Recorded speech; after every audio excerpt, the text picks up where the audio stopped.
Hey everyone, thank you so much for joining us. We have an exciting webinar for you tonight. We are thrilled to welcome our National PSAC leadership. We have our National President, Chris Aylward, as well as our National Executive Vice President, Magali Picard, and our Prairie's Regional Executive Vice President, Marianne Hladun.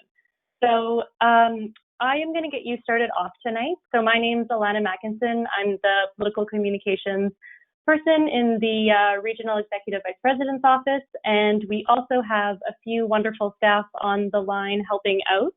I'm just going to introduce them. We have Deanne White. She is a regional rep based out of Regina.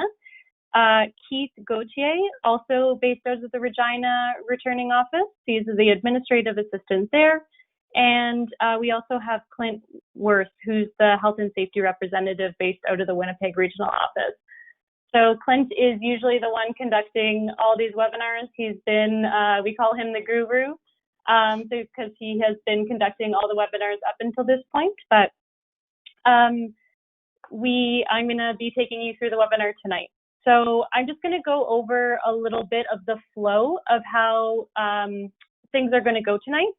So we are going to start off with some comments from Marianne, as well as from Chris and Magali, and then we're going to open it up to questions. So our goal is to allow for ample time for questions tonight. And so in order to ask a question,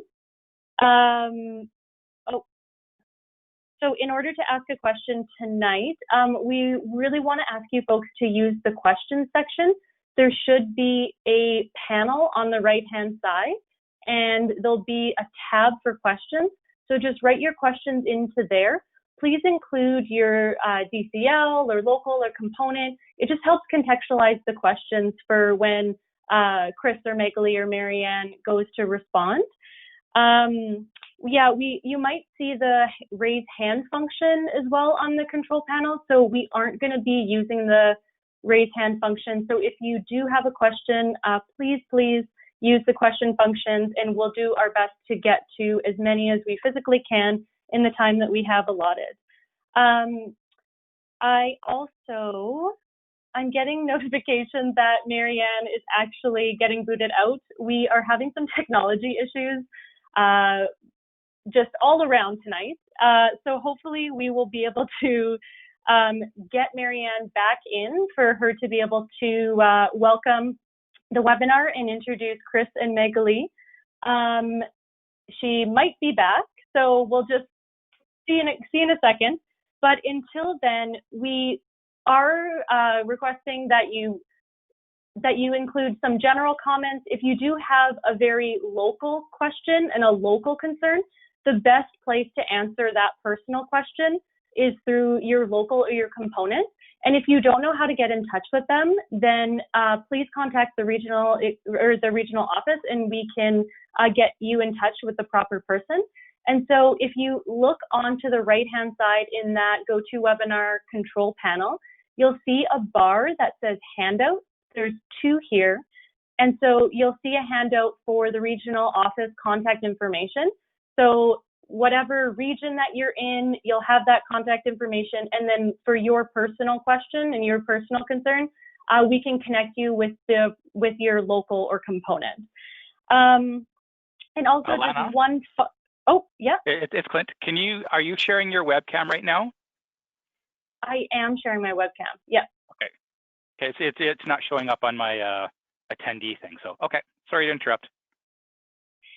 Okay, I'm sorry, folks. I have been having some pretty significant technical issues. I'm supposed to be showing my webcam. Apparently it's not. I'm connected through my phone. So hopefully we will be able to just proceed and not have too many further hiccups. Pardon? I can see you. You're you coming can see through. me. Okay. Yeah. Okay. Yeah, and we're getting a number of comments from people already that they can see you as well. So disregard that. Okay. Thank you. Okay. Sorry, guys. Like I said, we're having some technical issues, and what an evening to have such technical issues. but hopefully we'll be able to just get Chris and Magali up here to make a few comments quickly and then get to your questions. So I will hopefully wrap it up in 2 seconds. I just wanted to draw your attention also to the update contact information PDF in the handout section of the control panel. And so just so you folks are aware, we know we have a lot of people signing up for communication with the union through their work email, and that's something that we really shouldn't be communicating union business through your work email. So we're really requesting that folks take the time to update your contact information, make sure that we have your personal contact information to be able to communicate union business with you, whether it is, information on strike votes or ratification or educational opportunities. We need to be able to and want to be able to communicate that to all the membership. And in order to do that, we need your personal contact information. So it's just in the handout section under update your contact information. And please take the time to do that as well as share with your colleagues. Yes. So for those joining via telephone, just like me, if you do have questions, you can text your questions to 403-894-8821. And so I'll just say that again, if you guys are connecting, if someone's connecting via a telephone and you want to ask a question, you can definitely do that. But the number here is 403-894-8821. And if you have any technical questions like we have been having, if you would also, you can type those into the question box and one of the staff people that is supporting this webinar will be able to assist you directly. So just use the questions box for really anything. And so I'm just going to check in to see if Marianne is available or if she's still having some issues.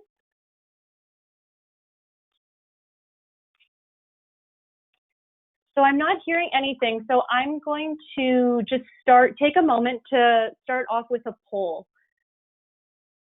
So we just want to get a sense of where people are joining from. We've been conducting these webinars on a weekly basis since our worlds have been turned upside down with COVID-19 pandemic and our response to it. So we've had some really good participation from all across the prairies as well as even outside the prairies. And so we're really curious to see where everyone is coming and joining us from tonight. So we got, it looks like we have about 50% Alberta, we have 15% Saskatchewan, 30% Manitoba, and actually 5% so far coming out outside the Prairie region. So thank you very much for everyone who filled out the poll and for everyone that's joining us.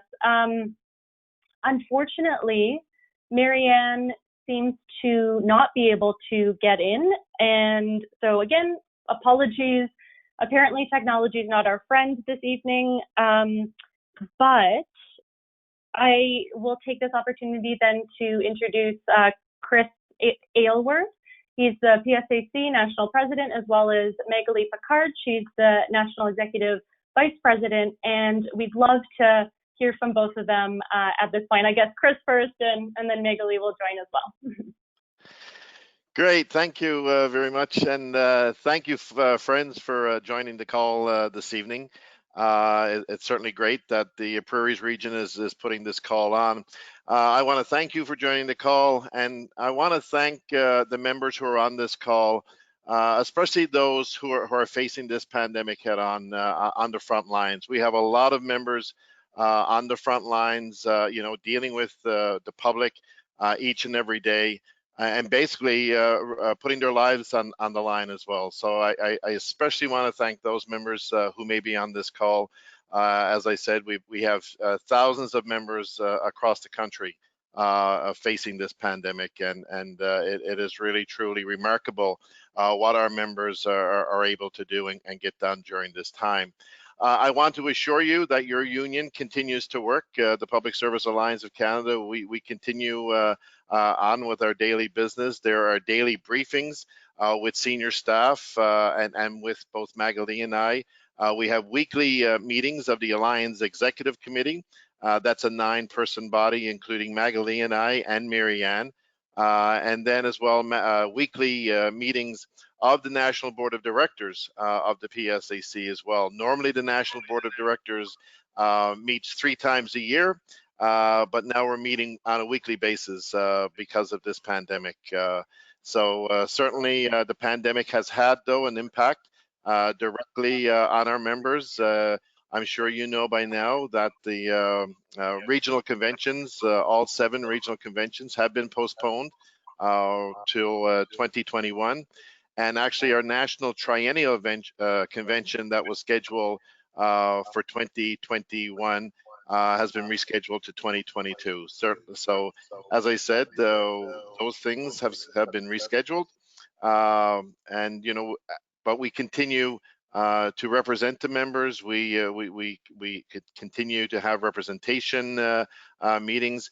I have weekly meetings with Treasury Board for those Treasury Board members who are on the call regarding the issues that you're facing, whether it be 699 leave or being asked to do other duties, those types of things. So again, I'm going to stop and I'll turn it over to Magali. But thank you again for joining the call tonight, and we certainly look forward to your questions. Magali. Thank you, Chris. Yes, hi everyone, and thank you for being with us tonight. I really appreciate this time with you. Technology, it's not perfect, but at least, you know what, we can share this moment together. Chris said it, it's really important for us to thank everyone. The one who stay home to protect the other one, the one who are frontline to try to continue to secure our borders, secured our food. So you're really important, and we want to thank you very much for that. Since the first day, the top priority of PSAC is to make sure that you are safe, that you can stay home, being paid. We have enough to worry. You shouldn't worry to be paid or not. We were not successful everywhere. I'm thinking about some DCL, some private employer who are really difficult, but I want to acknowledge the work of our staff. I'm telling you, our negotiators since the first day are in contact with your employer to make sure that the people who has to be at work are completely in a secure environment, and the one who cannot be, we're trying to make sure that you're paid. And let me tell you that solidarity means always meant something really important for me. Now it means the world to me. We are the only way that we're going to be able to stay sane through this pandemic and to survive and stay healthy. It's by taking care of each other. Being a union activist, it's part of our job and what we decided to do and part of our values. And now I'm looking at all our membership. I'm looking at the people in this country who are volunteer to help. You know, when the government decided to put in place a lot of programs to help companies and workers, it's a lot of our members who were there to put that in place and make sure that people receive money and that enterprise can survive. And we were amazed to see that the government asked Chris about, you know, we will need help. We will need some people who are home now, that we cannot ask them to continue to do the job that they're used to do, but we will ask them to support, to be on the line, to help people that is going to apply for the PCU and stuff like that. And for sure, Chris said, if our people are volunteer, we don't see any problem. We want to help. They were looking for a few hundreds of members, over 9,000 people, over 9,000 members raised their hand to say, you know what, I can stay home paid, but I want to help. And for that, I'm telling you, I cannot be more proud to represent you and represent members of PSAC. So really, it's a real honor to be part of this union, and I hope that you're safe. I know that you're not too much worries. I hope that COVID didn't hit too many people or yourself in your families. And like I said, we have a lot to worry, but we will do our best to make sure that the stress that you've got with your workplace is going to be on our shoulder and not your shoulder. So thank you. I'm looking forward for your question, and I hope that Marianne, she's now able to reach us. She worked hard to organize that, so it would be really terrible if she cannot be with us tonight. So I'm turning back the camera to, I don't know, Alana or Diane. Okay, so I'm back to you. Wonderful. Thanks so much, Chris and Magali. We really appreciate you taking the time to be able to speak directly with our Prairie membership. And so I want to give people an opportunity before we move into questions to actually write those questions in the question box. And in order to give some time, we're just going to start on a second poll. If Keith would be able to set that up, awesome. So we're really curious about what people's work situations are. We know that there is quite a variety based on the work that you're doing and the environment that you're working in. We can't make the assumption that everyone is working from home. And so we're very curious if you're still working at the office, if you're working from home, if you're doing a combination, or if you are not able to work for whatever reason, have childcare, pre-existing conditions, you can't put yourself in the workplace in that way. So we want to make sure that we are really representative of the membership in the situation right now. So filling out this poll would be very, very helpful. And before we close it up, I'm just going to draw people's attention again while you're filling out the questions. Just if you have a personal or individual question that needs to be dealt with, I would strongly recommend speaking with your local or component or DCL. And if you don't know how to get in touch with representation at those levels, don't hesitate to contact the Prairie's regional office. We have the regional contact information, regional office contact information in the handout section on the right-hand side of the GoToWebinar panel. And so right now we have, okay, wow, a lot of folks are working from home in a combination and still working at the office. Okay, that's great. Some folks not working. So thanks so much for taking the time to fill out this poll. And I'm just gonna ask again out into the void if Marianne has been able to connect and if she's been able to, if technology is working for her, and it is, yes, okay. Wonderful. So I'll just turn it over to Marianne to make a few comments. Hi there. Can somebody indicate if you can hear me good? Perfect. Okay, thank you. Normally, we always ask everyone to wear headsets. And the second that they hit start broadcast, it booted me out of the system, and I have since realized that it was my headset. Which I knew was problematic, and a new one's on order. So I'm just waiting for Canada Post to show up with it. So thank you, everyone. I did hear a few minutes of little bit of Chris's opening and part of Magali's.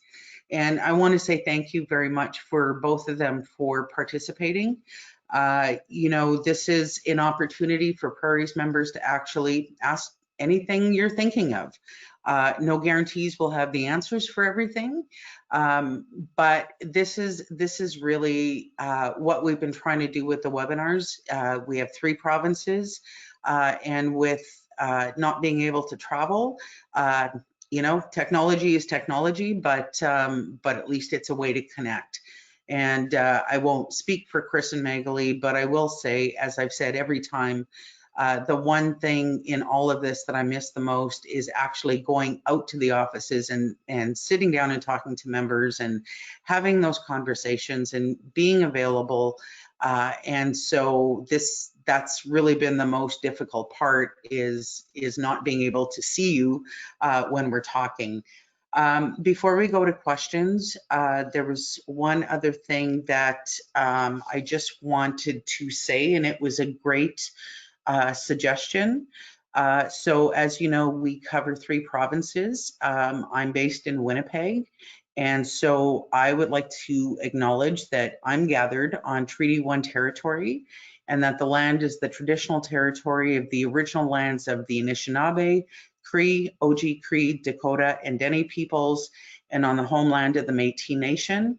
PSAC is dedicated to ensuring that the spirit of reconciliation in Treaty 1 is honored and respected, and we respect the treaties that were made on these territories, acknowledges the harms and mistakes of the past, and dedicates to move forward in partnership with Indigenous communities in a spirit of reconciliation and collaboration. And I want to thank the members who suggested that. Perfect. I'm good. I think we're ready for questions. Wonderful. So if Chris and Magali want to turn on their video cameras, and if Marianne, you want to join in for the questions, if there's a regionally specific one, but I'll let Deanne and Keith and Clint take over for the questions. I'm understanding that they're going to be alternating and doing that. So I'll turn it over to them. Great. Thanks, Lana. So what I'm going to suggest for the organizers in going through the questions is we've already had a number of questions come in. I think because we've left so much time for questions, if we just kind of go through them in order, I think that'll be the best way to manage. We've got a lot of really good questions generating already. If you do have a question and you're not sure how to ask a question, on most either tablets or phones, on the top right corner, there's a question mark. If you click on that, then you can type in your question and we'll see it, we'll respond. And we'll be sure, we'll maximize our time together to ask and answer as many questions as we can. So if that works for everybody, we'll get started. So the first question we have is from Danita about how we best ensure we get support for the most up-to-date information. So Keith, can we unmute Danita's microphone so she can ask her question? For sure. Danita, your microphone is open.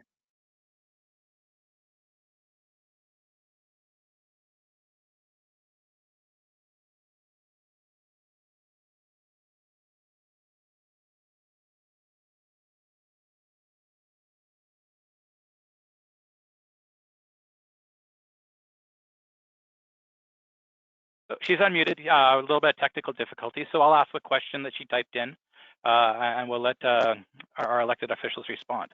So her question is, what is the best way to get support to ensure we have the most up-to-date information on our membership lists? Would this be PSAC or the component that would support?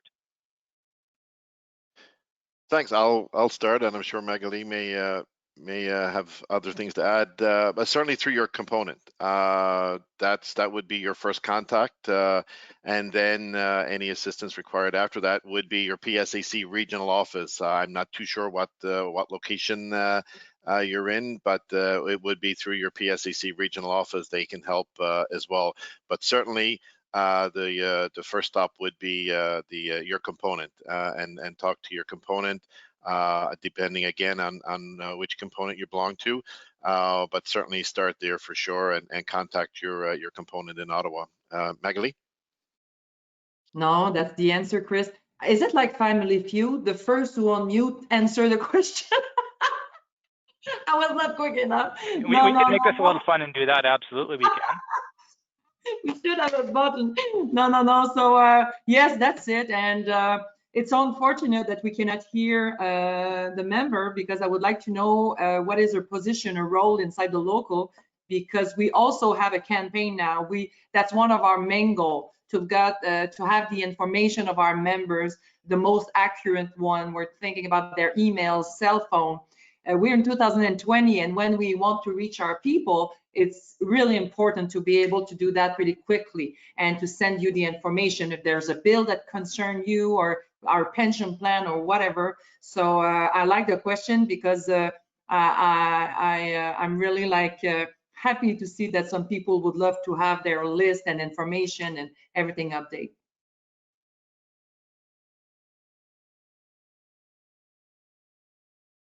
Thanks, Magali. And I think we'll be covering it in our wrap-ups information, but we will be providing the link through an email, a follow-up email, where you can click on that link, make sure we have the most up-to-date information, including email addresses, cell phone numbers, those kinds of things. So we can start contacting members that way and letting people know what's going on. And Clint, I'm not sure, obviously I missed the first couple of minutes. If we explain the handout section, because what we have done, there's two documents that we've put in the handout section if you're on the computer. One is a list of all the regional offices and the contact information. So if you don't have the phone number, it's right there. And the other is a link to update your a document to help you update your contact information.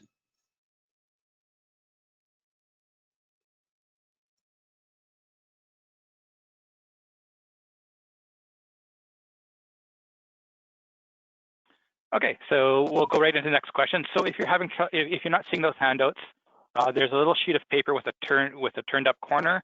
If you click on that, that should open up your the two different handouts that Marianne's referring to. If you don't see those handouts on your phone or tablet or whatever, we will be having it on the website as a follow-up as well. So the next question I have is from Sukhpal, who has a question about employers reassigning people. So Keith, can we unmute Sukhpal's question so he can ask, or unmute his microphone so he can ask this question, please? Hello? I'm not sure. Okay, perfect. So as employers are reassigning people to different roles, such as call centers, and they are also reassigning people to other departments and agencies. So for example, ESDC has a new initiative with public health, and people are being assigned positions like designated screening officers. How will people's work hours be respected? Say, for example, they're used to working outside of the usual call center hours of 9 to 5 or 9 to 6. So can the employer just expect you to adhere to these new hours without people's collective agreements?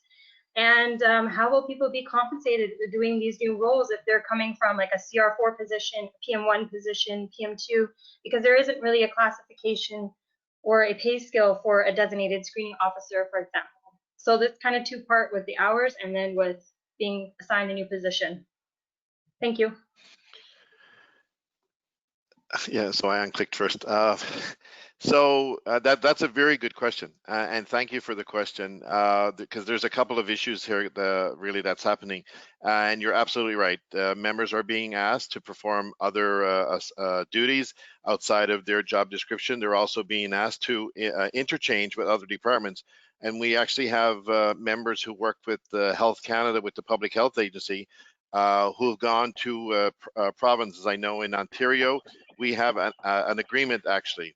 So that's the first thing that you would be looking for is, okay, I'm prepared to do those duties. I'm prepared to, work somewhere else, but where is the agreement? Because the agreements that we have so far included all of those things that you've just said, because even with our members who've gone to work with the health agencies in the provinces, we had to make sure that their collective agreement rights stayed in place. So their hours of work had to stay in place, and all of their, leave rights, and that had to stay in place as well. And that was done through an agreement.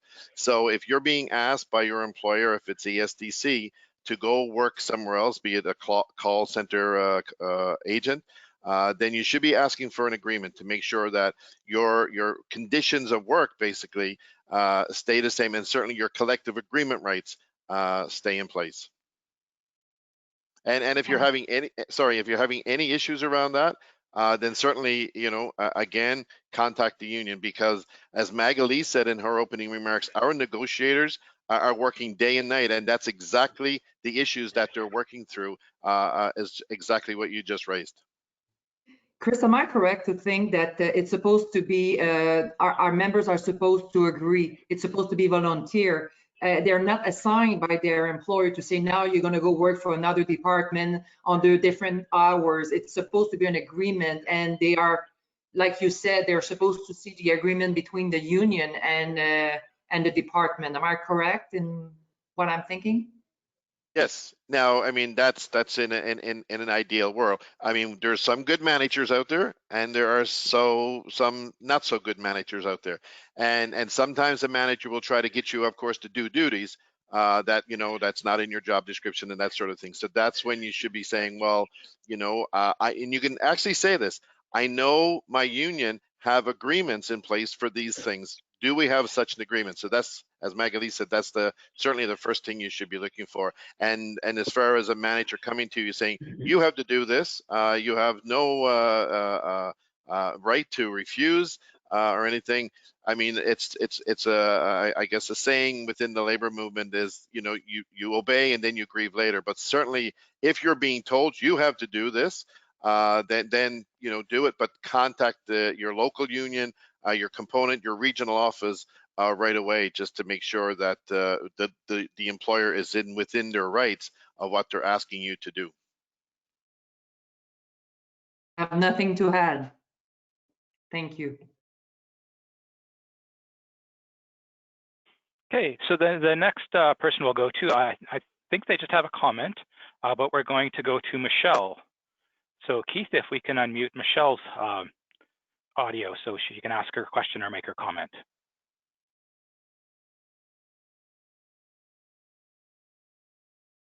Hey, Michelle, you are unmuted. It looks like you are self-muted, so you'll have to go in and unmute yourself.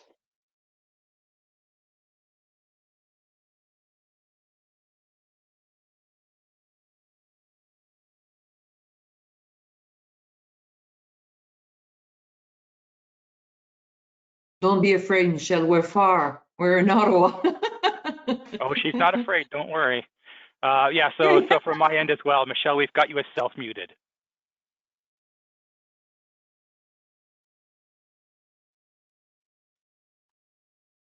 Okay. You can also Michelle, try *6. now we have no audio at all. So this suggestion I'll make is we'll come back to Michelle's comment and we'll skip to the next question. Let me scroll back up. So we have a question from Stasi. And sorry if I'm pronouncing your name incorrectly. So Keith, can we unmute that microphone? Hi, yes, you did pronounce it incorrectly. It's Stacey. Bonjour, Magali. Bonjour, Chris.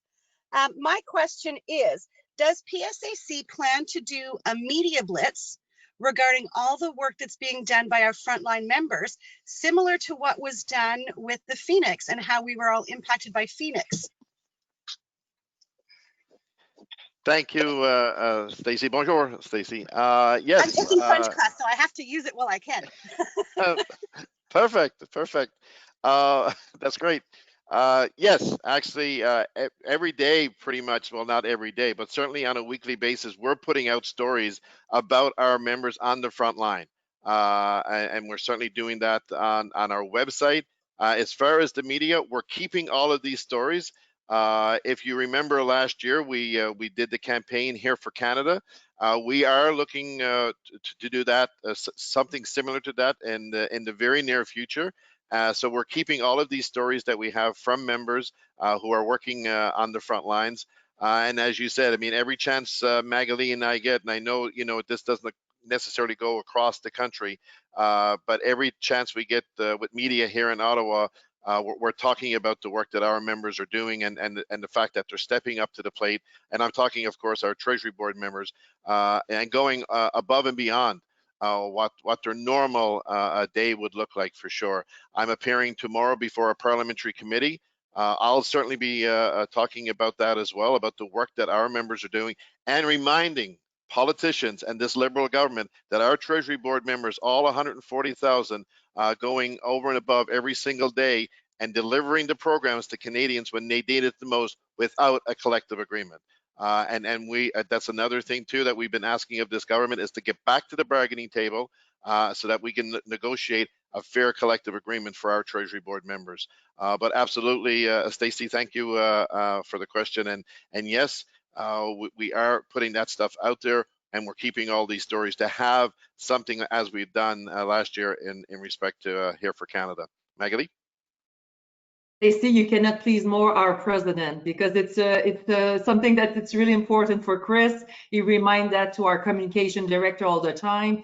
And yes, like Chris said, something really close to what we did with Here for Canada is going to come again. And we have so much to share to the people in this country about the fantastic work that our people are doing. So absolutely, it's something that it's on our plan. And like I said, it's a priority for Chris. He reminds us all the time, don't forget, I want those stories. I want to see the communication on that, so you can be sure. And if you ever want to practice your French, you can contact me because like you can see, I'm a real francophone. Okay, so anytime. And bravo pour l'apprentissage du français. I'm going to jump in on this one too, and I'm not going to speak French. I could speak Ukrainian, but you know, there'd probably be a few people that would figure it out.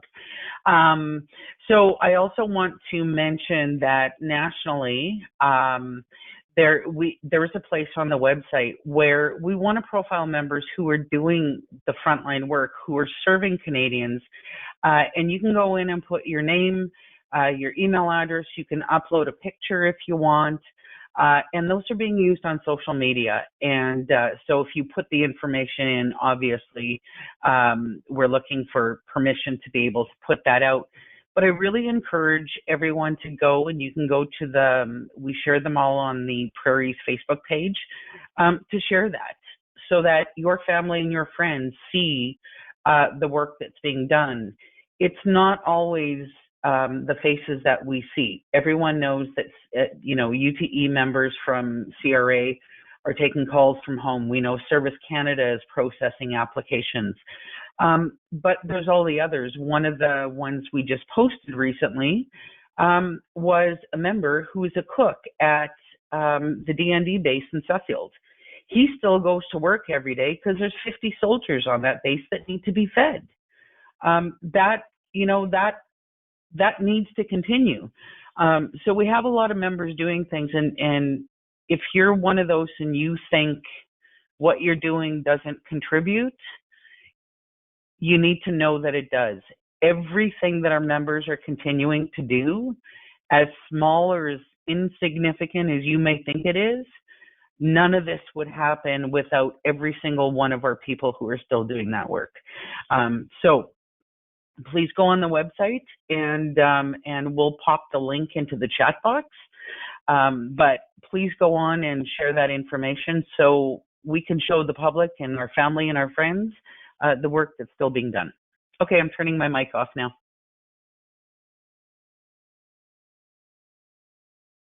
Thanks. So the next question will go to Deanne has via text message. So Deanne, can you post the question? You bet. This question comes from a member from Edmonton, Alberta, who's an essential worker working from home.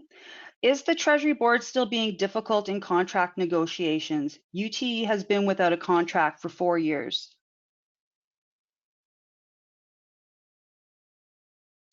Thank you for that question. All of our calls since the pandemic started to get back to the bargaining table with Treasury Board have gone unanswered. It has become very frustrating. There is absolutely no reason why Treasury Board can't come back to the bargaining table and finalize, because we are very close to getting agreements at certain tables, and there's absolutely no reason why Treasury Board can't come back and finalize our collective agreements. They've done it in Ontario with the teachers. Quebec have done it with several unions. They're at the table right now for a lot of public sector workers in Quebec. We just negotiated a collective agreement a couple of weeks ago with Canada Post. So it's not like, oh, we're in the middle of this pandemic, we can't continue negotiations. There is absolutely no reason why Treasury Board can't get back to the bargaining table. So to answer your question, yes, in that regard, they have been difficult because all of our calls and all of the pressure that we put on Treasury Board to get back to the table have gone unanswered and unfortunately unnoticed. So we've got a couple of things that we'll be planning on doing in the coming days and weeks ahead, and you can help. Jean-Yves Duclos, who is the president of Treasury Board, and I will cut him some slack. He's very busy because he co-chairs the Cabinet COVID committee, and he's always, every day he's doing the daily briefings with Minister Freeland. But there is absolutely no reason why he can't have his team come back and have his negotiators come back at the table. So his email address is Jean-Yves, that's JEAN -YVES Duclos, DUCLOS @PARL.GC.ca. Send them an email, say, I'm a federal public sector worker, and I want you to have your negotiating team come back. You can say, I know my union has called you, has reached out to you to get back to the negotiating team, back to the negotiating table. Please do so, because as you say, CRA, 4 years without a collective agreement, and the other Treasury Board units have now 2 years without a collective agreement. And as I said, we're close on several at several tables, and there's no reason why Treasury Board can't get back and finalize our collective agreements. So Chris, you said everything. You know, we're looking at the contribution of our people during this pandemic. This country would not be where we are now without the members of PSAC. So like Chris said, there's absolutely no reason for Treasury Board to say that we cannot go back to the negotiation table. You know that? They know, because next week we're going back for our people, the FB, the people who are from CIU. And we've got from May 12th to May 14th, we're going to do that by Skype. It's going to be the first time, but you know what? Chris said it. We did it with Canada Post, and a lot of provinces negotiate now with their different public servant. So there's no reason for that. It's on the top of our list. It was before the pandemic. Now that we're working to stabilize, make sure everybody's safe, at the point we are now, we're back and the pressure is high. Look at our website, look at our communication on all the social media. You probably heard Jack Midsing ask the government on the chamber about, he asked the Prime Minister, how come we're not, you're not going back the negotiation table with the public servant who are without contract and CRA since 4 years now? And the answer again of Justin Trudeau was, first, I want to acknowledge and recognize a fantastic job that's been done by the public servant. But now you need to show your respect by sending a clear mandate to Treasury Board. And like Chris said, we're ready. We're more than ready. The pressure, we put as much as pressure as we can. I'm going to ask Clint, maybe you can put the address of Jean-Yves Duclos, like Chris just on the chat, to make sure that everybody's got it. It's a beautiful idea, Chris. As you know, that's the way it works. Politicians, what they want first, the most, is to be reelected. So if you send them message, email saying, you know what, we support you because we had enough of those conservative. I should pay attention. I'm talking to members in Alberta here, but anyways. And now you've been through Stephen Harper like us for 10 years, so you know what I'm talking about. One thing is sure, it's time now to put pressure on this government to make sure that it's nice to recognize our job publicly, but show it at the negotiation table.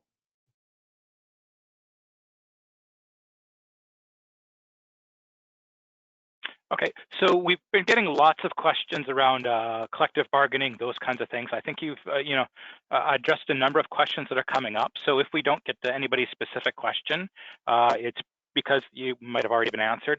One kind of question that's come up around the whole bargaining process that can maybe help expand on that is a question from Karen, and I'll just read it out.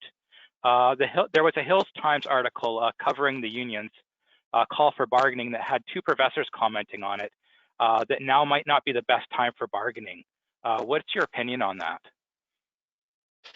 Yeah, thank you. And unfortunately, Professor Savage from, I believe he's out of Queens, I'm not too sure. He certainly did not help our cause at all with his response in that media article. When he says it's not the best time for bargaining, I mean, I guess, you know, from somebody on the outside looking in, that's you know, obviously that's what they're going to see. It's like, hey, we're in the middle of a pandemic. You want to start, you know, bargaining at the negotiating table? Come on. But as I've said, you know, the provinces have done it. We've done it with several of our bargaining units. We just negotiated, as I said, Canada Post, and I mentioned Canada Post because it's a Crown corporation, but we just negotiated a deal up in the Northwest Territories with firefighters in the middle of a pandemic. So, you know, I mean, it's when we know, if we were at the beginning of the bargaining process, you know, we just had exchange demands a couple of months ago, I could say, yeah, okay.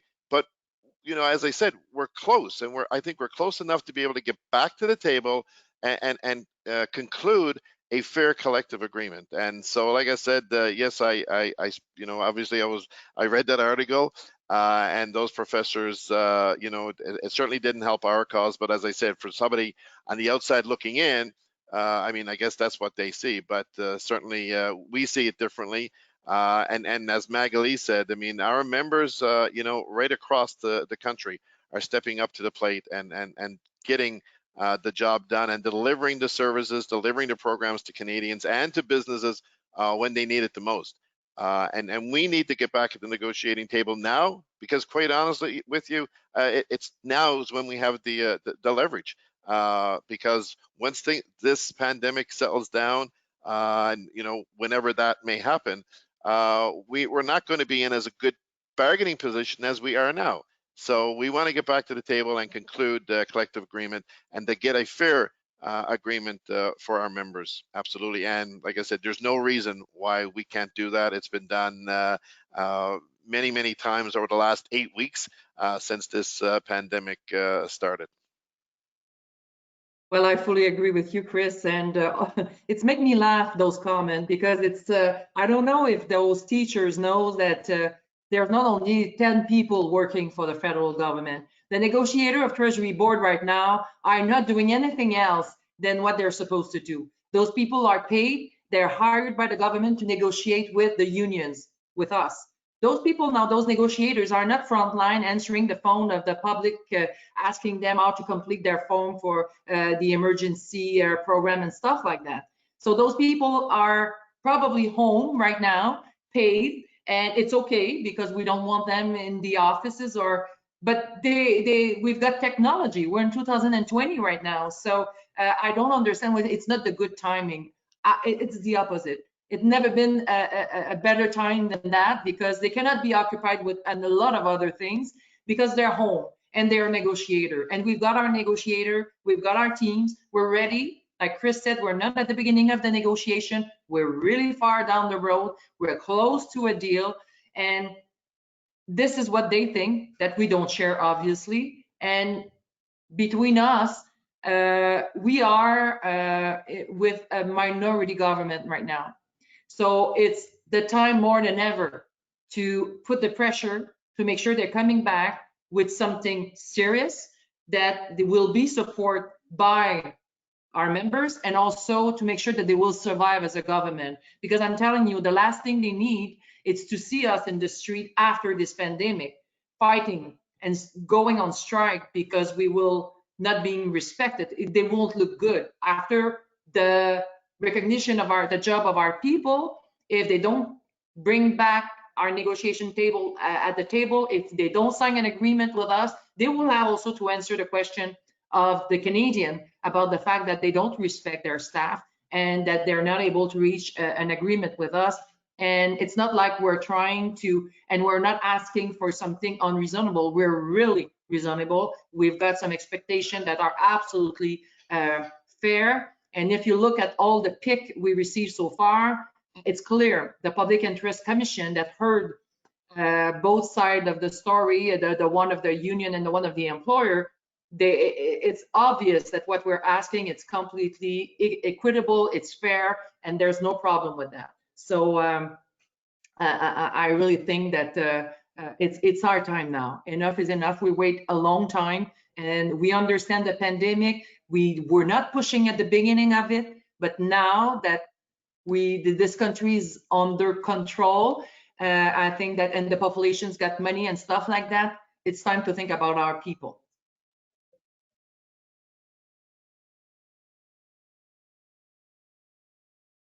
Okay, thank you. So Magali, the email address that you wanted posted for everyone, that's available in the chat.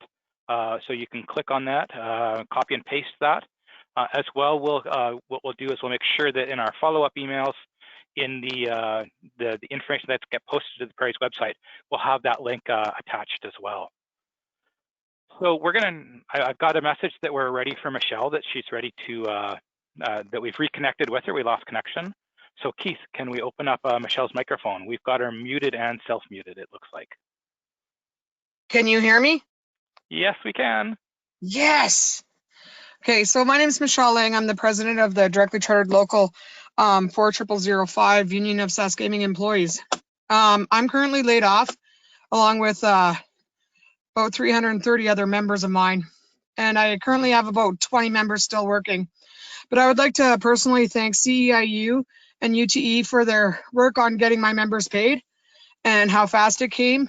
It was awesome. And I'd also like to thank Clint, Marianne, Deanne, Chris, and Magali, and all the support staff in Regina for all your hard work and for being there for me while we examine a route safely to go back to work in a couple of months.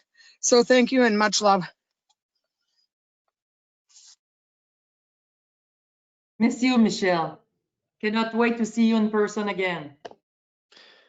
And thank you, Michelle. Yes, and when Magali said, "Come on, Michelle, don't be shy," and Clint said, "Oh, don't worry, Michelle is not shy," I knew right away it must be Michelle Lang. Thank you very much, Michelle. Yeah, again, thanks, Michelle. You know, appreciate it. We'll do everything we can to help your local.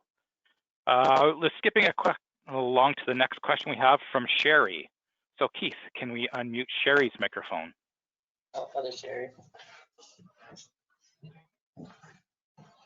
Oh, me? Sorry, am I unmuted? Yes, you are.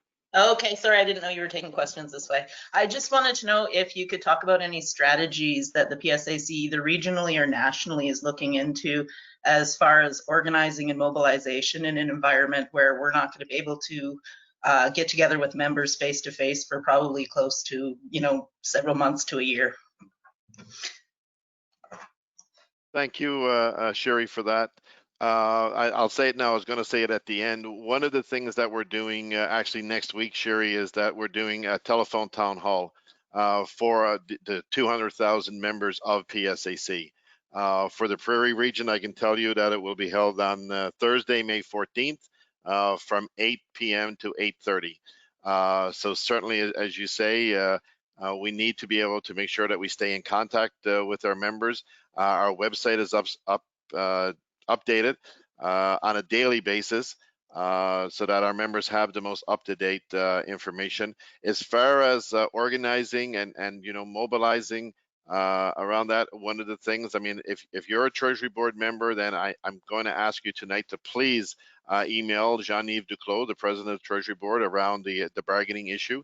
And as Magali has already stated, we do have an internal organizing campaign underway where we're trying to obtain as many email addresses, personal email addresses for our members so that we can have that direct contact. As Magali said, this is 2020. And we have right now, we have about 50% of our members' personal email addresses, and that simply is not good enough in this day and age. So we do have a campaign ongoing to, as I said, to obtain as many email addresses as we possibly can so that we can have that one-on-one contact with the members. Yes, so I cannot add a lot on that. So we will have a full strategy to share at some point. For now, what is the most important for us is to reach our people, like Chris said, to be able to give the information. We're also reading all the social media, and some of our members are, well, maybe it's not a good time, like those teachers said also, maybe negotiation, it's not a good moment, we shouldn't talk about strike. We need to educate as much as possible our members. Sometimes we don't realize when we post stuff that we're not always helping ourselves. It's not only the members, it's not only the union activists who's reading those posts, the employer, Treasury Board is doing that too. So we will try to reach as much as possible as members of PSAC, and we will also put in place a strategy, really important, to follow what your region gonna ask you to do. Because like we've got a national group who's working on all those strategies to put the pressure and to organize some mobilization. Now mobilization, it's not inside the office. We've got other ways to do that. So yes, we're gonna come really soon with this plan, but for now, please stay tuned, follow your region and make sure that you're with us and you participate. Sometimes we think that, oh, I've changed nothing, even if I do that. Yes, if one person do it, it's not always, it won't be successful. But if we've got 100,000 people who are doing it, it can change, and that's a lot of pressure. So thank you for the question. Yeah, if I can just add from the regional perspective, absolutely. We will make sure that that email is circulated. And I know we've had the offices shut down for a while, so a lot of our activists that are participating in area councils, in our various committees. And I'll tell you, I recently had someone say, well, there's no point in having a virtual meeting. We have nothing to talk about because we can't do anything. And the reality is there's a lot that we need to do.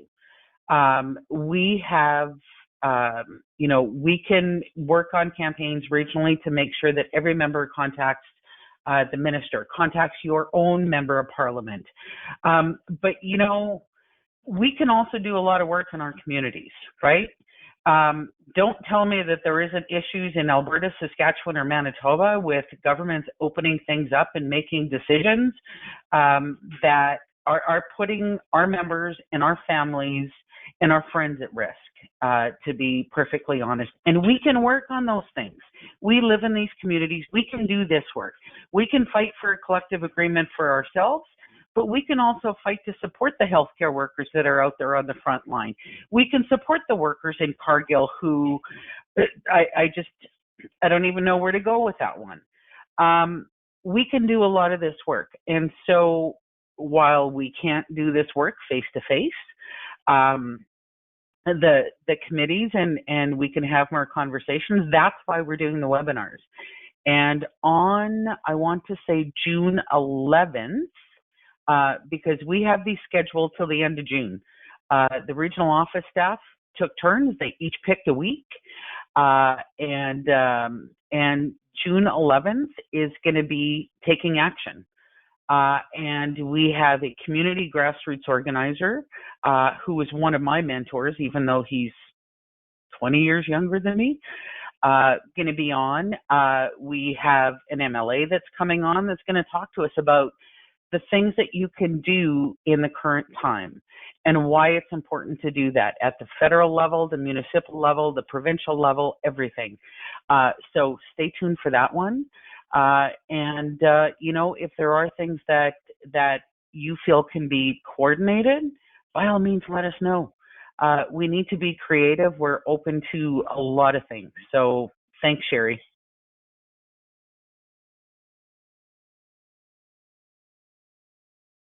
Thanks. So we'll go to Deanne next, to who has another question that was texted in. Before I get to the question, I just want to remind everybody that if you are going to send an email to Jean-Yves Duclos, please send it from your personal email address. Please don't send it via your work address, okay? So our next question, it comes to us from Sharon. She has heard that management is looking to be able to warrant disciplinary action for members not wearing masks while at work. Have you heard anything about this? No, but we do maintain that it's the employer's responsibility to supply the proper PPEs, the proper personal protective equipment. And that is our position. Treasury Board knows that's our position. So when people who do have to go to work, then they should have the proper PPEs. And as far as being disciplined for not wearing a mask, no, I haven't heard of that as of yet. But certainly if that's coming from a specific department or agency, please let us know. Because as I said, we have weekly, actually pretty much daily calls with Treasury Board around these issues. But certainly, as I said, we maintain, and I know that some of our locals and members want to start making masks at home for our members. Our position is that if you're required to go to work and you're required to wear a mask, then it's the employer's responsibility to provide you with the proper personal protective equipment. I have to admit that I'm a bit surprised by the question, because what we are receiving so far is a lot of our members saying, my employer doesn't provide me with the right PPEs and I want to have my mask, I want to have glasses, gloves. So the first time I hear that too. So if it happened, like Chris said, I would love to know where it happened, because there's nothing in your collective agreement saying that you must wear something. It's not like some people in working with agriculture, they have like a full kit and are some laboratory or and stuff like that. But no, if it's the case, yes, it's important that we know to make sure why they're asking that. They're worried about what. Security is always first, and but I would be curious to know where it's happening and why.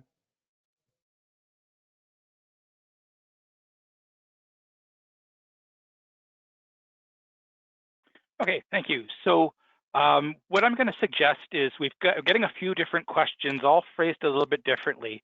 So maybe I'll kind of pose out the scenario and ask Chris, Magali, and Marianne to provide their input. So getting quite a few questions on the bargaining process, the strike votes. You know, for example, CRA was postponed. We were scheduling strike votes and for other units. Where are we at in the concept of strike votes and bargaining in general?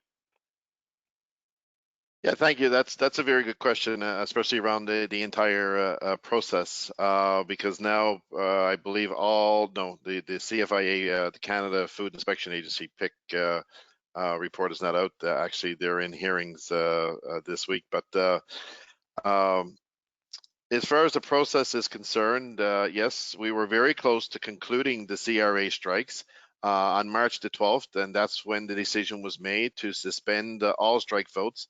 And I can tell you that we were getting very, very positive results from those CRA strike votes. As Clint said, we were about to start the Treasury Board, the rest of the Treasury Board strike votes as well.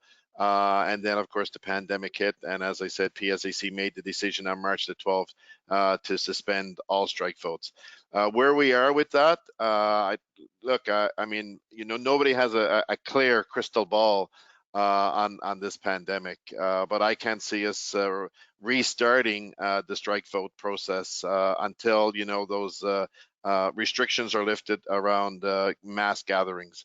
And having, you know, 50 people, 100 people in a room at the same time. So that's where we are with the strike votes. There's been some chatter again about, you know, other ways of doing those strike votes, but the only way to do a proper strike vote is to hold it in person, and that's where we're still are in respect to the strike vote. So I don't see us restarting the strike vote process until the restrictions are lifted. But as I said, we were getting very positive results out of the CRA strike votes. I know Magali attended several of the CRA votes in Quebec, and she can certainly speak to those. And Treasury Board was aware of our positive strike votes as well that we were getting out of CRA. So, and we know we have this information that they were getting very nervous about those strike votes. So it's too bad that we had to suspend. It was certainly something that was really out of our control. But we look forward to getting back to the bargaining table and to negotiate a fair collective agreement. But if we have to go on strike, and I've been saying this for 2 years, if we have to go on strike to get a fair collective agreement from this government, then that's what we're going to have to do. Magali? Thank you, Chris. And I'm sorry I had to move because my laptop was dying. So I have to move it at a place close to electricity. Okay, so yes, Chris, it was going really, really well. I was really proud of our members. To be honest with you, I was not expecting some region, especially Quebec, downtown, the city of Quebec. Usually they're not, it's really hard to mobilize and to bring our members to vote for a strike or do any kind of political action. And we are not allowed to share the results, unfortunately, because it was amazing. People, not amazing in the way that it's not so fun to see that many people, almost the totality of our members, are at this point where they say enough is enough. I'm ready to go in the street. I'm ready to fight. It's telling us that it's been way too long before we've got this a collective agreement. Well, like Chris said, we cannot think about tomorrow going and asking a strike vote. It would be ridiculous, you know, and we won't have any power to run a strike right now, it's sure. But I hope that the government will come back at the table. I hope that we will reach agreement as soon as possible. This is why we're doing a lot of those on we're going to talk to our people to put the pressure we can in this circumstance. But one thing is sure, the timing will always be good for us till we've got a minority government. The fact that we've got 140,000 public servant workers at the same place at the same time. We're not talking about CRA on their own. We're not talking about FB or SV on their own. We're talking about the entire membership at the same place, CFIA, all our members at the same time. It's really, even if we want to organize that, the timing, it's really rare to make sure that we've got all our people at the same place at the same time. This is where we are right now. So we've got everything to put the pressure on this government to say, you know what, you won't survive. If we put 140,000 people in the street as a minority government, you won't survive. You will need to sign with another party to bring a special, how do you say that, Chris? You know, come back. Back to work legislation. Yep. Back to work legislation, thanks. And you're going to ask, you will have the other party to sign with you. I can tell you the Bloc Québécois will never sign that. NDP will never sign that. So it means that Justin Trudeau will need to sign with the devil to bring us back with the Conservative. So he's not in a way, he's not in a position that he can afford that. So for sure, he needs to understand it, because yes, we cannot do it now. Good for them, but they better understand that they will be more successful if they negotiate with us right now to avoid a strike after. Because if this is where we go, we won't be in the street, I'm telling you, 2-3 weeks. Because if we go with a general unlimited strikes with 140,000 people, they won't be able to survive. So we've got a lot of strength. Not right now, but like Chris said, if we need to do it, we're gonna do it. But our goal now is to make sure that we can reach a deal as fast as possible for the well-being of both the government and our members.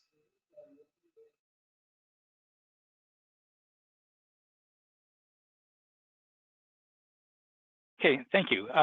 Deanne, are we going to you next for the next question via text? You bet. This question comes from Dave in Alberta. It's regarding the safety for our border services members. We are concerned with the relaxing of border restrictions, particularly those traveling from the USA. The media has demonstrated again and again the recklessness of many US citizens, and if border restrictions are relaxed too soon, our members and residents of Canada will be at even greater risk. He just wants a comment from you about that. So I'm going to go to Magali, because Magali is the AEC officer responsible for the FB, which are our border service officers, and I know she's in regular contact with Jean-Pierre Fortin, the component president, and with those members of that component. Magali? Thank you, Chris. Well, first I have to say that I was watching Sunday night a TV show from Quebec, Tout le monde en parle, a big TV show, and the guest who was invited this week was Justin Trudeau. And this question was raised. They asked Justin Trudeau that it's looked like the states, the United States, are trying to push hard to reopen the custom between them and us. Do you think it's the right time to do it? Are we at this point right now? The answer of the Prime Minister was, we're far away from that. We know the number of cases in the United States. They're really not in good shape, way worse than us. And I'm not ready to talk about that and thinking to reopen the custom for more than what we've got now, which is the transport of foods and stuff like that. Right at the beginning, Jean-Pierre Fortin and I were communicating to make sure that our borders officers had all the PPEs that they need. It was not the case at the beginning. We were really worried. We put a lot of pressure. Jean-Pierre did a beautiful job on his agency to make sure that our people were protected. Few days after, we heard that it was good. People received what they needed to work. Unfortunately, one of the first members that I know who's been hit by COVID, it's a border officer at the airport of Toronto. So it was really scary when we heard about that. And we also heard that the question that the country were asking all the travelers were not sufficient. that they didn't have enough to make sure that they can take them and put them aside and say, you're going to be in quarantine. We're going to send you to Trenton. You will have to stay there for 14 days. They didn't have all the tools to make sure that they can protect the countries just by what we gave them as information. The last I heard, and I don't know if we've got FBs tonight that maybe they can jump in to help, but it seems that Canada really improved our practice at all the borders. I'm talking even in the airport and the land. How do you the one with your vehicle? I don't know the name. I'm sorry, but okay, thanks. So yes, I heard that we really improved that and that our people are more safe now. So that's the latest information I've got.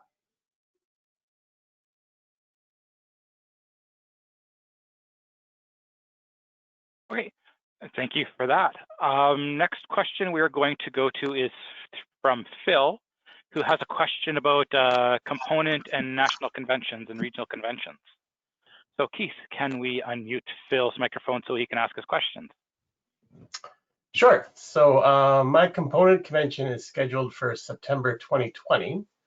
There is talk of delaying it a whole year to September 2021. So I'm not quite sure why that's necessary. Why not January 2021 or March 2021? Same thing with the PSAC conventions. Why the decision to delay it for a whole year? Seems a little excessive. Thank you for the question. First of all, I'll address the PSAC regional conventions. It became very evident to us early on that we had to postpone our conventions. We had conventions scheduled. We had 2 conventions scheduled in April, actually, and we had one scheduled earlier this month, the first week of May. So we made the decision early on to postpone those 3 conventions. And then as the weeks went by and we realized that this is not going to end anytime soon. The restrictions of having mass gatherings weren't going to be lifted. That's when we decided to cancel postpone the other 4 regional conventions. The National Board of Directors met. We had a discussion around component conventions. I really don't believe that we're going to see the restrictions lifted before the end of this year, before 2020, the end of 2020. There's no way you're going to be allowed to have 200-300 people in a room together. Magali and a committee worked very diligently, very hard on a solution that we thought we had for the PSAC regional conventions to try to hold those conventions virtually, similar to what we're doing this evening. Magali had an entire proposal ready to go. When the National Board of Directors, when we got together and looked at it, it was like, okay, this is really is not going to fly this time. But we may have to go that route next year, because even when you say, Keith, about why can't we just hold it in January or February, it's again, nobody has a clear crystal ball on this, and those conventions are not going to be able to take place until the restrictions are lifted regarding the mass gatherings of having 150, 200, 400 people in a room. And there's no way we'd be able to hold a convention and respect the physical distancing rule around 6 feet and stuff like that. So as much as it's disappointing, it's no disappointing to anybody more than Magali and I, because we love being out there with the members. We love talking to the members, of course.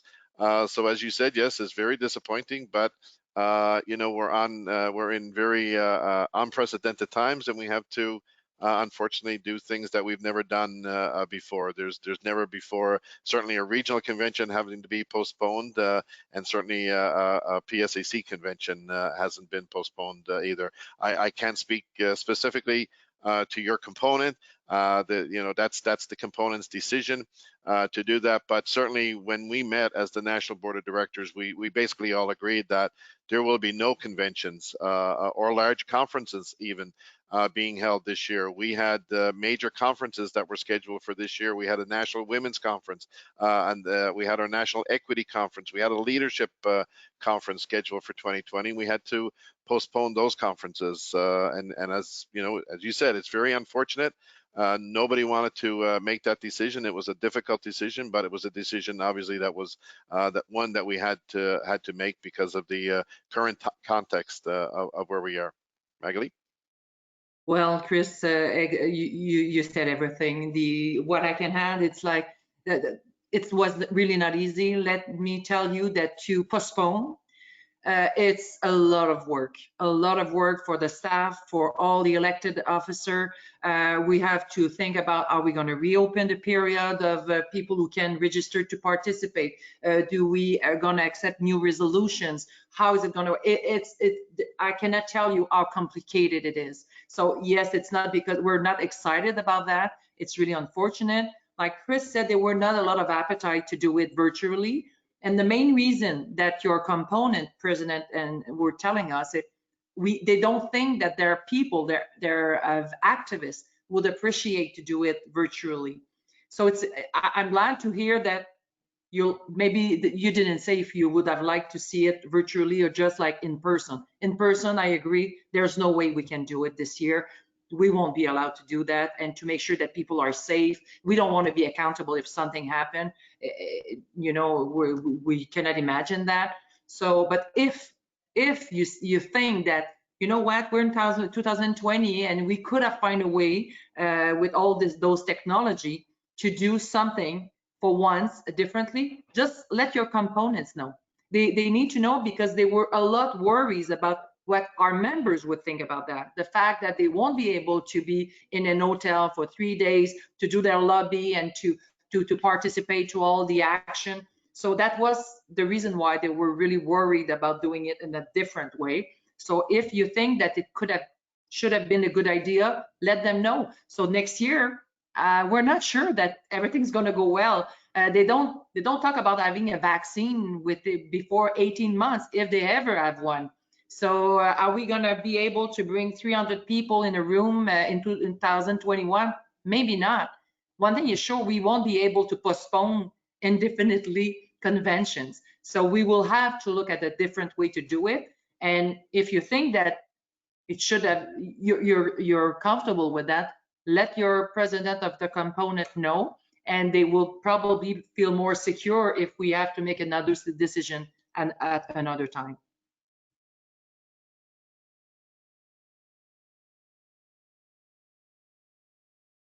Okay, so the next one is a really relevant issue, particularly in the prairies around food processing. So we've got a comment/question from Karen.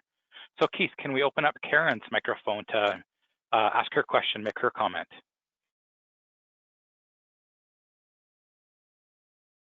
Oh, me? I wasn't. Oh, Karen, who? I'm waiting for the question. Thank you for joining us tonight. Yeah, it's kind of scary times out there with everyone, having to work at home and keep the distance and the isolation, and seeing all the stories about what's going on in the plants that our inspection staff work in, and the changes that are being taken place in there. I know for me that the employer is responsible. They're doing what they can, but I don't think we're following exactly what we need to follow. And I need PSAC to stay on top of the stories and what's going on, and ask the questions where they're needing to be asked. I'm going to zip up there. But I heard some comments, and I was wondering if you could clarify the difference between critical and essential, because I'm those terms interchangeably, and it's really, I think, might help clarify. And I know it's been done before, but there might be different people on this call as compared to other ones, and the difference between them and the impact of where we are at and why it is what it is. and like I said, the difference as to where they fall in. So thanks, nice to see you folks, and I'll back off and let you answer. Thank you. Thank you, Karen, for the question. And yes, you're right. I mean, it is very scary, especially for our members with the Canada Food Inspection Agency, our meat inspectors having to go into these plants in basically very unsafe conditions in the current context. Of course, everyone knows what happened at in High River at the Cargill plant, and that plant just reopened. But when they tried to reopen, 50 employees out of 2,000 showed up. So, I mean, hopefully that tells Cargill something, and it tells Premier Kennedy or Premier Kenny something as well. But I do know that the agriculture component is working very diligently to making sure that those members are protected and doing everything they can to protect the members, as I said, especially in the Food Inspection Agency. In respect to the difference between critical and essential, that's a great question, and it is confusing. When we in the union movement, when we use the term essential, it's really a bargaining term. So during the course of bargaining, and we just talked about strike votes, if you're deemed essential by your employer, that means then you cannot go on strike. Basically, you have no right to strike because you're deemed essential. And then this term critical came along, and we were like, okay, we asked basically the same question that you just asked, Karen, and two of the words actually were being interchanged a lot, even by the employer. So one day they were saying critical, the next day they were saying essential. So we were like, look, stop using essential, because that's a completely different context.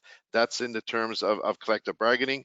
When somebody is deemed essential, it simply means they can't go on strike because of the duties that they're performing. And a lot of those duties include, of course, the safety and security of the country, and is also for confidential issues as well. So an administrative assistant, for example, to a senior manager, and I'm talking like at the ADM level, the DG level, they may be deemed essential because of the confidentiality, because of documents that they're seeing and that sort of thing. But in the world that we're living today, critical, an administrative assistant, they would be hard pressed to say that an administrative assistant in the current context is critical and has to go into the workplace. I know, my administrative assistant works very, very hard, 10 hours a day, just taking care of my calendar and stuff like that. So I'm not saying that the admin assistants are not working, but they shouldn't be having to go into the workplace to do that work. Those who are going into the workplace and what's been defined as critical, again, it's for the delivery of these programs where people have to go in to do the work, and I'm talking like IT people, for example, to get these platforms up and running with Shared Services Canada. We have, I believe, right now there's about 40,000 employees in the Canada Revenue Agency, and the last number that I heard was 2,200 are actually in the workplace that were deemed critical and had to be in the workplace. So again, critical in the current context of the pandemic basically is that you have to go into workplace, you have to be physically in the workplace, such as a food inspector in a slaughterhouse. They would be deemed, of course, critical for the safety of the food. The border service officers would be deemed critical because of the integrity of our borders. So those, I mean, I know I really didn't give you a definitive answer, but we have those definitions because Treasury Board did put out communique several weeks ago, actually, about critical and what that really meant. And that definition is on the PSAC website. So it's psacunion.ca as the PSAC national website. And we have a special landing page dedicated to COVID-19 and all of the information regarding COVID-19, your rights as an employee. There was a couple of questions asked earlier about rights. All of that is there as well. So I would direct anybody on the call tonight, if you want to know anything that we haven't answered, certainly psacunion.ca. And we have, as I said, a landing page dedicated to COVID-19 issues. I don't have nothing to add, Chris. Your example were perfect. And yes, essential, we just need to think about strikes. It's the only time that we should use the term essentials, because Chris gave you an example for an admin that is probably essential during a strike that is not during a pandemic. And the opposite, it's maybe during a strikes, you don't need to have your IT people at work, but during the pandemic, and to make sure that people got the tool they need from home, they would be critical right now. So it's completely two definitions, and it's for two different circumstances.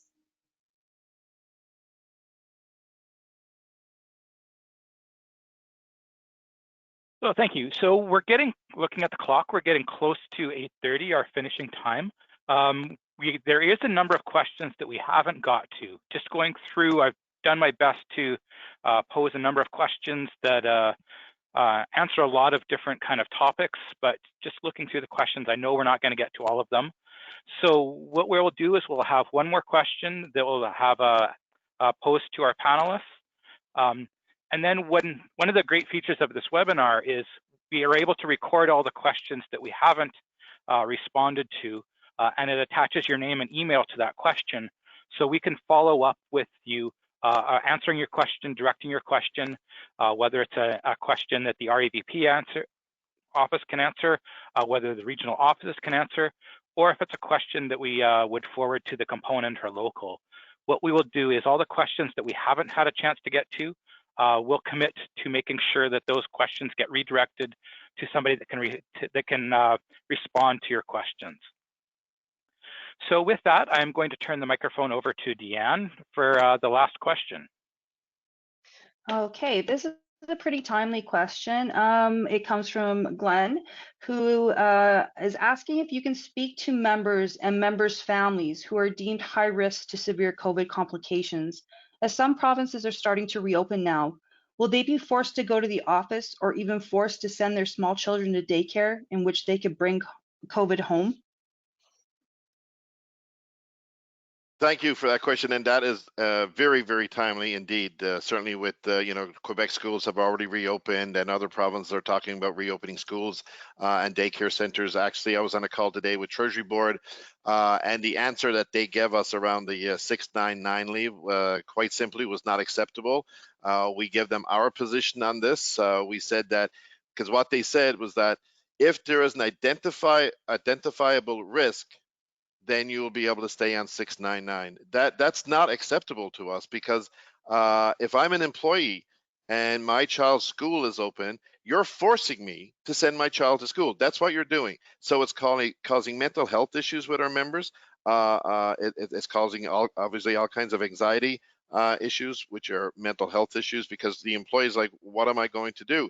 And what Treasury Board said is, well, they can just take another type of leave. Well, what about if I'm a new worker and I've only been in the public service for a year and I have no leave? Why are you forcing me to send my child to school? And so we made it very clear that certainly that was our position. The other issue we have with it is managerial discretion.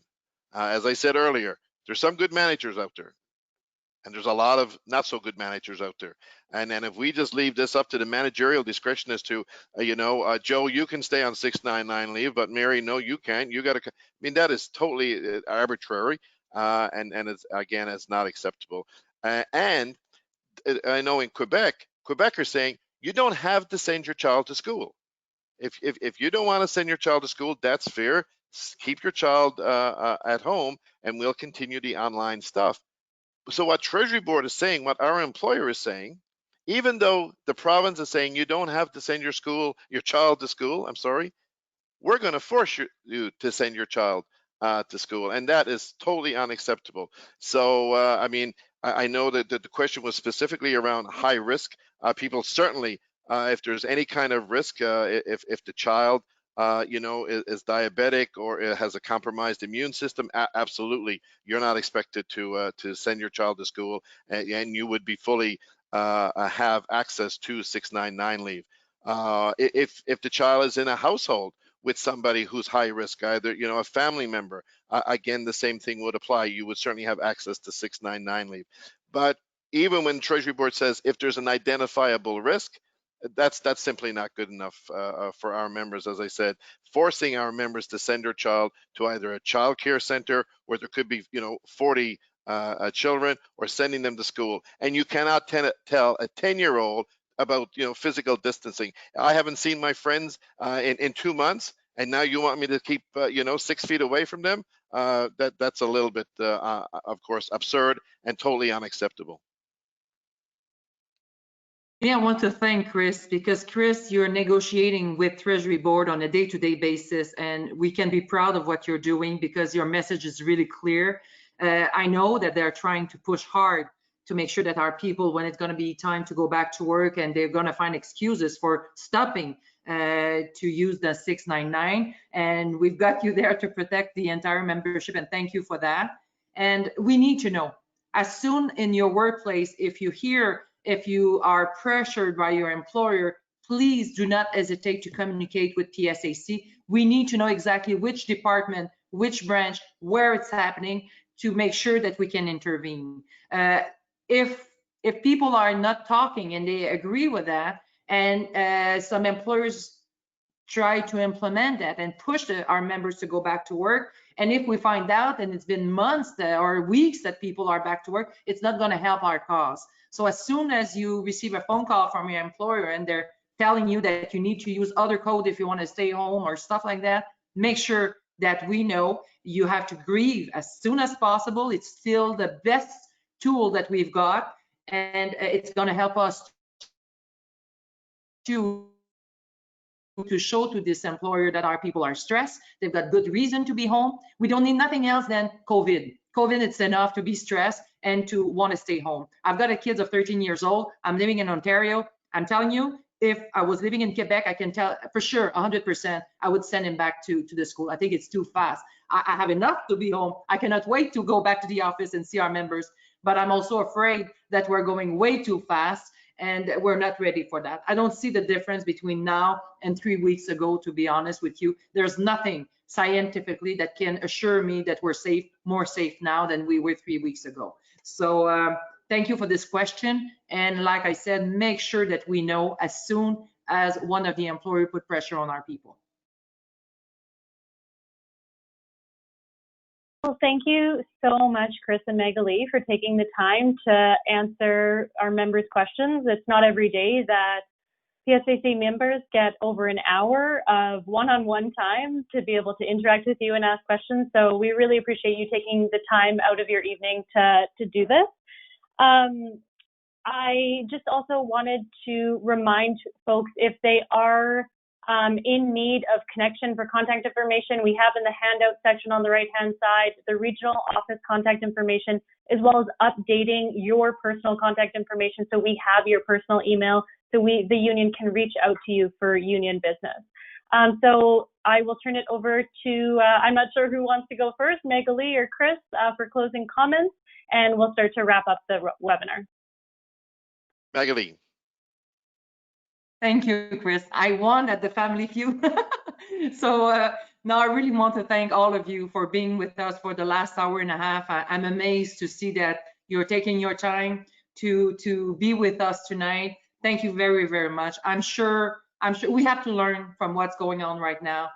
We have to learn in our province on the way that we're treating our elderly, the residents for our elder. It's terrible what's going on there. We need to learn, and also how to work from home and with new tools, being in the more ergonomic when we work from home. There's a lot of learning that we need to do going through this pandemic. Like I said earlier, cannot be more proud of our people. Really, I'm impressed.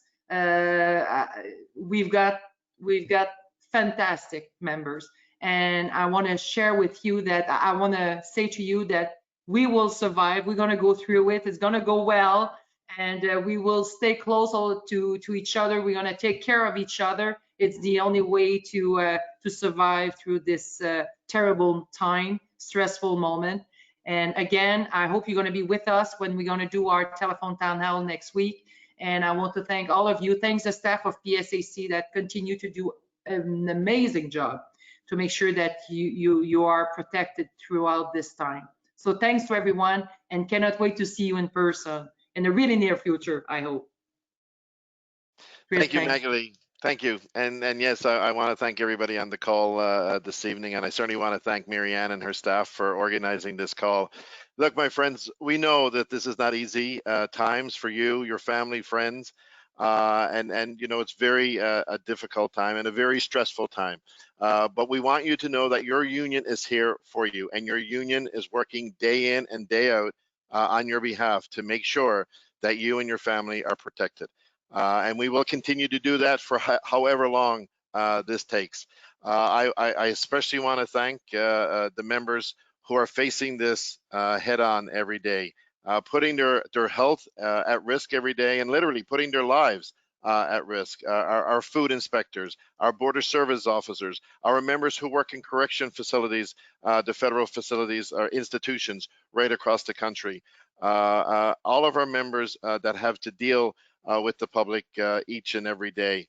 Thank you very much. You know, to the CRA members, to the Service Canada members who are pumping out these relief programs at unprecedented speeds. Thank you very much for again stepping up to the plate. I know senior program officers are now acting as client call center agents. Thank you, everyone, for the work that you do. For those who are on the call who are not Treasury Board, thank you. Thank you for everything that you do. And again, as Magali said, your union is here for you. If you're with a DCL, if you're with a private sector employer, please know that the PSAC is here for you. Contact the regional office if you need any help at all, if you need any assistance, even if you just need to reach out and talk to somebody about the stress that you're going through, please reach out to your union. We're here for you. As Magali said, we will get through this together. And when we come out the other side, Magali, Alana, you don't need to thank Magali and I for this. Because this is what Magali and I love to do, is out talking to the members. And if it has to be this way for now, this is what we've got to do, and this is what we will do. Thank you very much.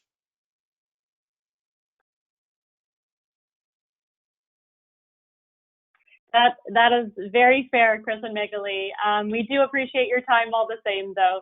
And before I turn it over to Marianne, I'd just like to remind people, any colleagues of yours that weren't able to join us on the webinar tonight, we are having this recorded, and it is going to be posted on the Prairie's PSAC website, just like all our other webinars. You can also find information on our upcoming webinars online as well.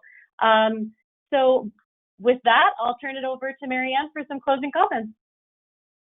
Perfect. Thank you. And thanks again, Chris and Magali.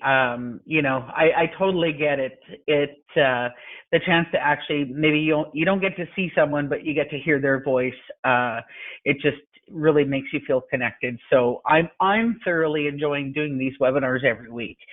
I don't know about some members, and they get tired of seeing me, but you know, and then you have to remember what you wore last week so you don't wear it again. And yeah, I need a haircut. Thank you to the members who once again gave up a part of your evening. We do this for you. We do this to make that connection. And I recognize we didn't get to all the questions. We will do our best to reach out to you.